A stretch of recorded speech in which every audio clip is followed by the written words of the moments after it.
Selamat datang kembali. Hari ini kita mau ngobrolin lebih dalam soal sesuatu yang, kayaknya ini jadi impian semua pebisnis deh. Gimana caranya bikin penawaran yang saking bagusnya, pelanggan idaman kita itu sampai nggak bisa nolak? Nah, kita akan bedah sumbernya, yaitu bab keempat dari buku The Widest Net, karya Pamela Slim. Misi kita kali ini adalah membongkar kerangka kerja untuk merancang produk atau layanan yang bukan cuma keren, tapi benar-benar nyambung sama masalah pelanggan. Dan kita akan mulai dengan sebuah cerita yang kayaknya relevan banget buat banyak orang. Pernah nggak sih Anda beli sebuah kursus online dengan semangat 45, tapi baru seminggu antusiasmenya udah, ya ampun, hilang entah kemana? Kalau pernah, Anda nggak sendirian. Hahaha, itu pengalaman banyak orang banget kayaknya. Iya kan? Riset menunjukkan angkanya itu rendah banget. Cuma sekitar 6-7% orang yang benar-benar namatin kursus online yang udah mereka beli. 6%. Itu kan berarti 94%-nya gagal ya? Betul. Nah, seorang pengusaha bernama Wes Kao melihat statistik ini dan mikir, ini ada yang salah. Dia, bareng Seth Godin, sebelumnya udah pernah bikin kursus populer namanya Alt MBA dengan pendekatan yang beda total. Oh, yang Alt MBA itu ya? Iya, nggak ada video kuliah yang membosankan, ada tenggat waktu yang wajib dipatuhi. Dan semua pembelajaran dilakukan bareng-bareng dalam kelompok kecil atau yang biasa disebut cohort. Dan yang menarik dari cara berpikir Weskow ini adalah, dia nggak cuma lihat angka 6% itu sebagai masalah, tapi sebagai, wow, sebuah peluang raksasa. Peluang ya, bukan masalah. Betul. Dia sadar, manusia itu pada dasarnya nggak dirancang buat belajar sendirian sambil melototin layar berjam-jam. Itu bukan cara alami kita menyerap ilmu. Dari situlah dia dan rekan-rekannya membangun perusahaan bernama Maven, yang sukses mengumpulkan dana 4,3 juta dolar. 4,3 juta dolar, wow. Iya, besar sekali. Dan tujuannya itu simpel tapi kuat. Bikin platform yang memudahkan siapa saja untuk membuat kursus berbasis kelompok yang efektif. Kursus yang tingkat penyelesaiannya tinggi. Jadi mereka menjual hasil, bukan cuma akses. Tepat, dan ini jadi pembuka yang pas banget buat obrolan kita. Karena inti dari penawaran Maven itu bukan teknologinya yang canggih, tapi pemahaman yang super mendalam tentang perjalanan dan pengalaman belajar penggunanya. Oke, ini langsung ke intinya ya. Ternyata, menurut buku ini, sebelum kita mikirin produk, fitur, atau harga, kita harus mundur dulu, jauh ke belakang. Mundur, betul. Kita harus ngerti yang namanya perjalanan pelanggan. Ini benar-benar mengubah cara kita mikirkan. Banget. Bukan cuma soal apa yang kita jual, tapi soal seluruh transformasi yang dialami pelanggan. Dari, katakanlah, titik A di mana mereka sekarang berada, Sampai ke titik Z. sampai ke titik Z di mana masalah mereka tuntas dan mereka jadi versi yang lebih baik. Contohnya gimana tuh kalau di dunia nyata? Oke, coba kita lihat contoh dari sumbernya. Perusahaan perangkat lunak Intuit. Misi besar mereka itu memberdayakan kemakmuran di seluruh dunia. Wah, misinya keren banget. Keren kan? Tapi coba kita pikir, apa arti kemakmuran buat pelanggan mereka? Itu bukan sekedar punya software akuntansi QuickBooks. Perjalanannya panjang banget. Mungkin dimulai dari dapat pekerjaan yang layak, lalu buka rekening bank pertama, belajar soal skor kredit, sampai akhirnya bisa investasi. Nah, produk-produk Intuit seperti QuickBooks atau TurboTax itu cuma masuk di beberapa titik spesifik di sepanjang perjalanan panjang itu kan? Tepat, mereka nggak ngajarin cara wawancara kerja atau ngasih nasihat investasi saham. Mereka tahu posisi mereka di mana. Persis di mana mereka bisa memberikan nilai terbesar, dan yang lebih penting, di mana mereka harus mundur. Oke, jadi langkah pertama sebelum merancang penawaran adalah memetakan seluruh perjalanan ini. Tanyakan pada diri Anda, apa saja langkah-langkah yang harus dilalui pelanggan saya untuk mencapai tujuan akhir mereka, bahkan untuk hal-hal yang sama sekali nggak ada hubungannya dengan produk saya. Persis. Oke, jadi kalau kita udah ngerti perjalanan pelanggan secara utuh, gimana cara kita mulai merancang penawarannya? Kayaknya di buku ini ada kerangkanya kan, ada 4 langkah praktis kan?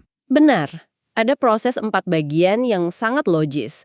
Langkah pertama adalah sesuatu yang mungkin terdengar radikal bagi sebagian orang, utamakan audiens. Audience first. Ada kutipan terkenal dari Brian Clark, pendiri Copy Blogger, yang bilang bangun audiens dulu, baru ciptakan produk untuk mereka. Ini membalik total logika bisnis konvensional. Tunggu dulu, ini kan kedengarannya idealis banget ya, bangun audiens dulu. Gimana kalau produk kita itu butuh riset mahal atau modal besar? Apa kita harus nunggu punya puluhan ribu follower dulu baru mulai bikin prototype? Nah, pertanyaan bagus. Dan ini sering jadi salah kaprah. Membangun audiens di sini bukan berarti harus jadi selebgram dulu. Oke, Idenya adalah soal membangun minimum viable audience, sekelompok kecil orang yang benar-benar punya masalah yang ingin Anda pecahkan.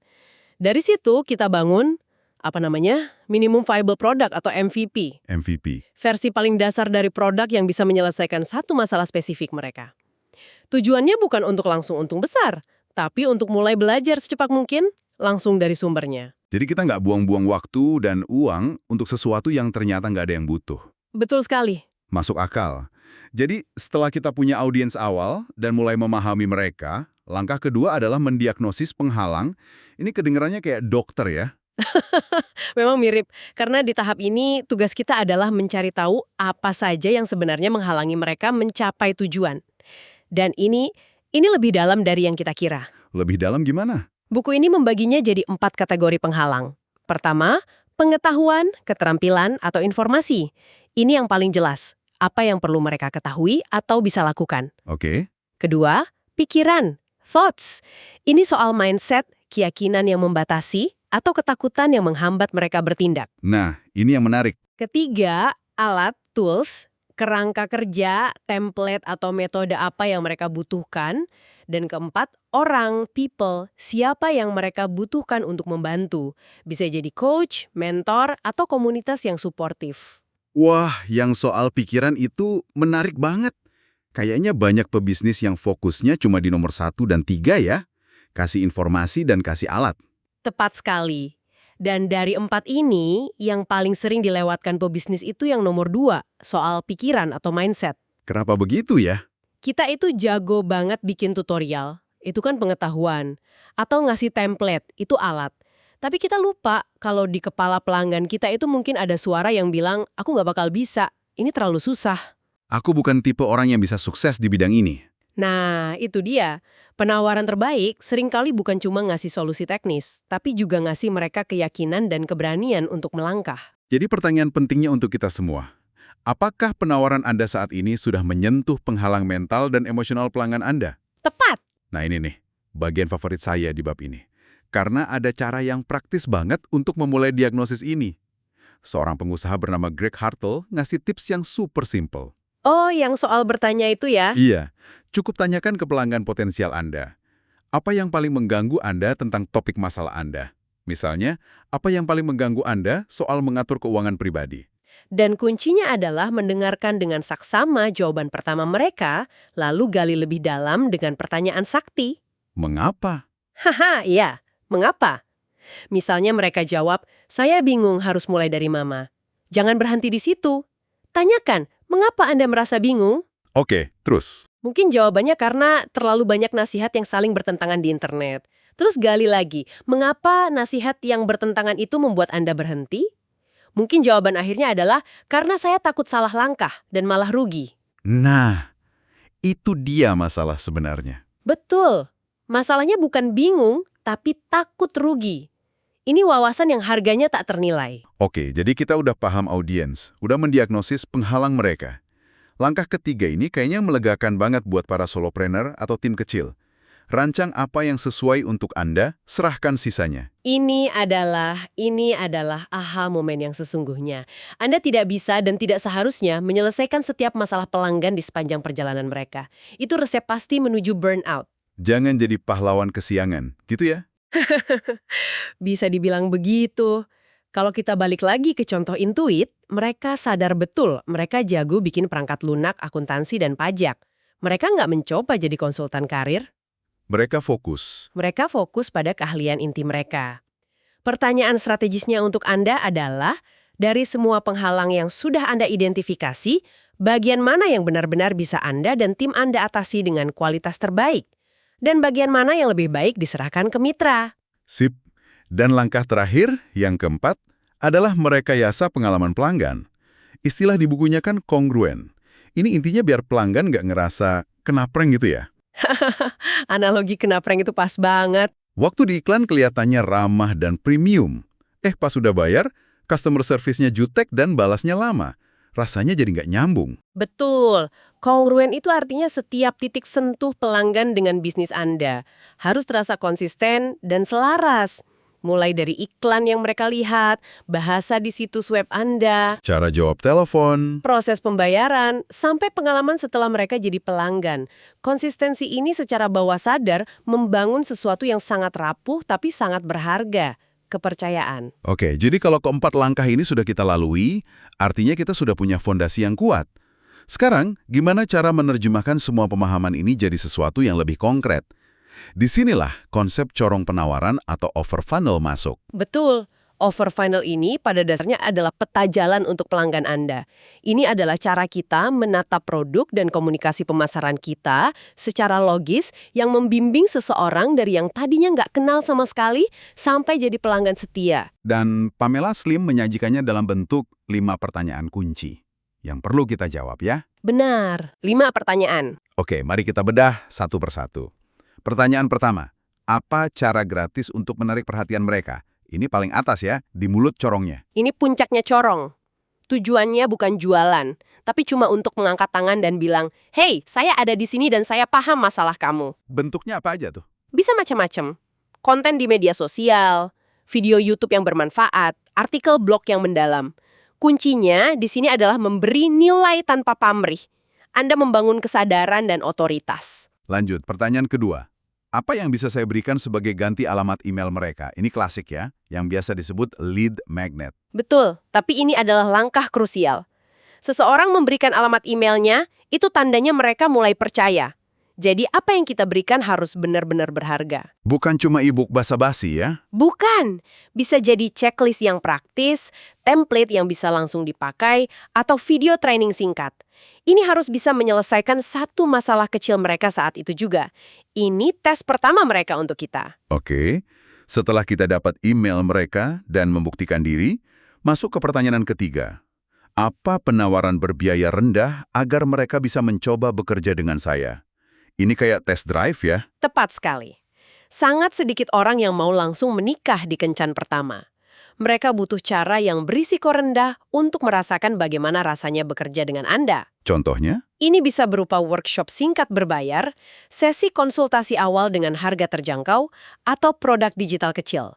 Tujuannya bukan untuk kaya dari sini, tapi untuk mengubah hubungan dari pengikut menjadi pelanggan. Nah, setelah test drive-nya sukses dan mereka suka, baru kita masuk ke pertanyaan keempat, jantung dari bisnis kita.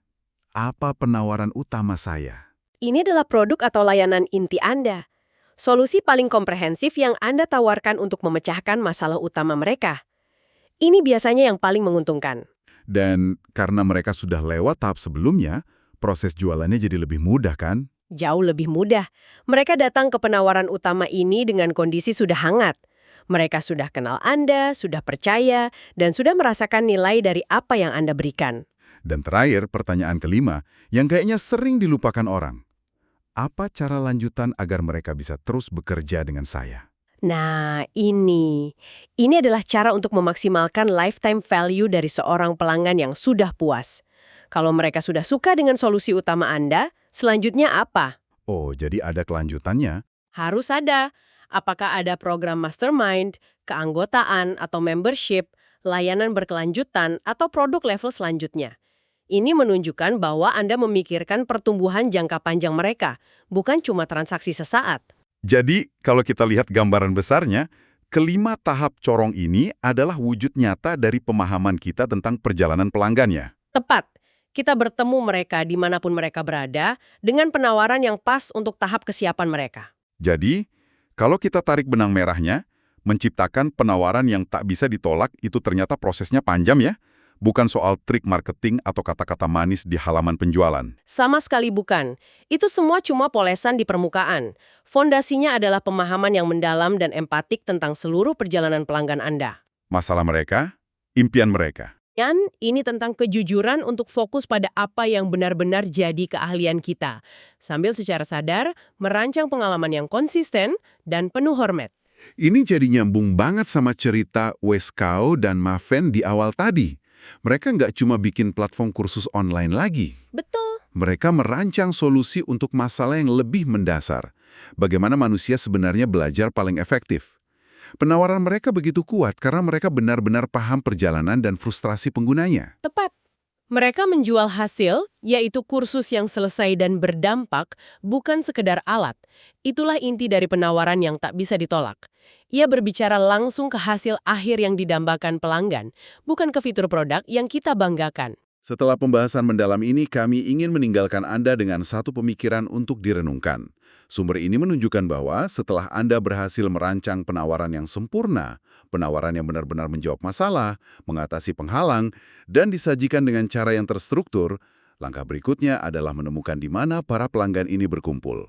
Jadi, pertanyaan untuk Anda adalah, jika Anda sudah memegang penawaran yang sempurna itu di tangan Anda, di mana Anda akan mulai mencari orang-orang yang paling membutuhkannya? Dan mungkinkah tempat-tempat itu sebenarnya sudah ada tepat di depan mata Anda, hanya saja selama ini Anda belum melihatnya dari sudut pandang yang baru?